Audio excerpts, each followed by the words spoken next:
Olha, eu sugiro que a sociologia proponha uma discussão sobre o lugar da filosofia na nossa sociedade atual, ou seja, quem são as pessoas, quem são os profissionais que têm o privilégio de refletir sobre a origem das coisas, sobre o nosso lugar no mundo, sobre o nosso futuro, considerando que essa reflexão é muitas vezes considerada como improdutiva num mundo que gira em torno das quantidades, dos produtos palpáveis, e não conseguindo, por exemplo, ver que a reflexão, o pensamento pode se tornar um produto extremamente precioso para a nossa vida atual.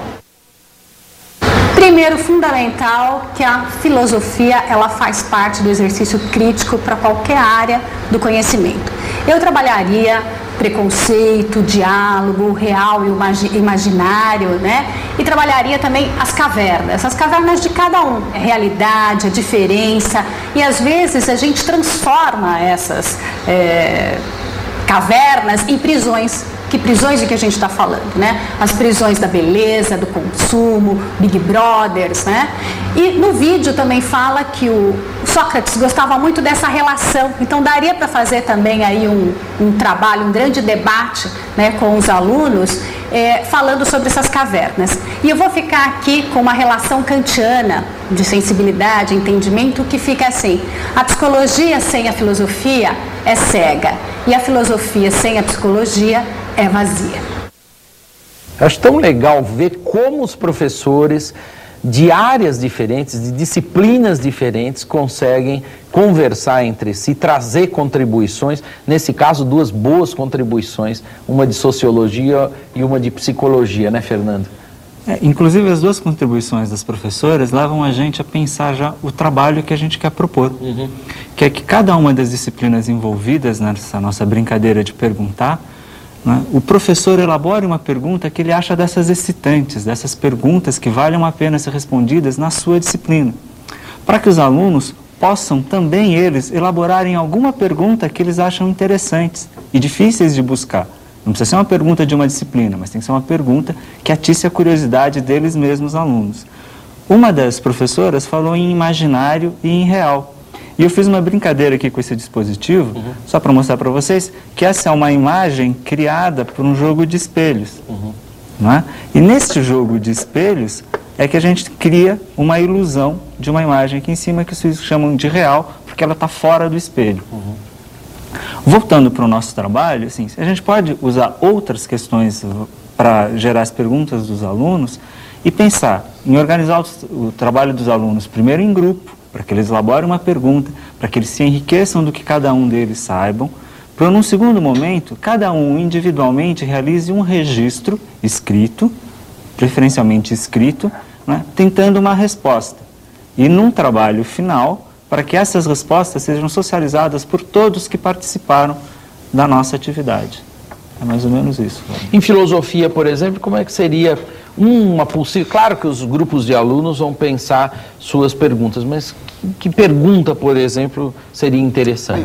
Eu acho que seria interessante direcionar, direcionar o enfoque da questão sobre os nossos critérios para julgar o que é real, o que é realidade. Né? Veja, isso parece na matemática, bem, só a intuição não basta. Então, que outro critério eu tenho para julgar isso? Né? Só o documento histórico não basta. Né? Só a visão da paisagem não basta para a geografia e por aí vai. Para que os alunos possam pensar um pouco mais. Afinal, eles estão aprendendo. Vale como critério de verdade, por exemplo, a palavra do professor? Essa é a última verdade? Ou dá para ainda perguntar sobre ela? Né? E é um pouco essa a questão da sociologia. Né? Qual o lugar da filosofia? É dessa pergunta sobre o fundamento, mas afinal de contas, o que é isso mesmo? Né?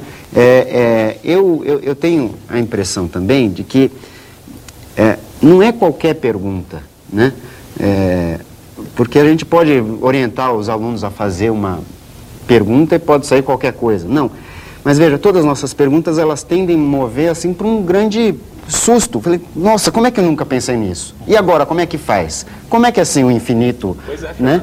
E nessa ideia, Eduardo, nessa ideia dos infinitos primos, né, se o professor problematizar, né, quer dizer, a primeira impressão do aluno é de que existem infinitos primos. Mostrar uma tabelinha com a quantidade de primos em intervalo de 1000 e 1000 números, já vai puxar o chão desse aluno, ele vai se questionar, será que são infinitos primos? Vai ter que dar um susto, né? Um susto forte. Né? Tá e aí certo. o susto maior vem com a demonstração depois, né? Tá certo. Bom, vamos fazer só um resumo rápido. A questão de hoje é fazer perguntas. Nós estamos acostumados a dar respostas, mas precisamos aprender a fazer perguntas dentro da escola.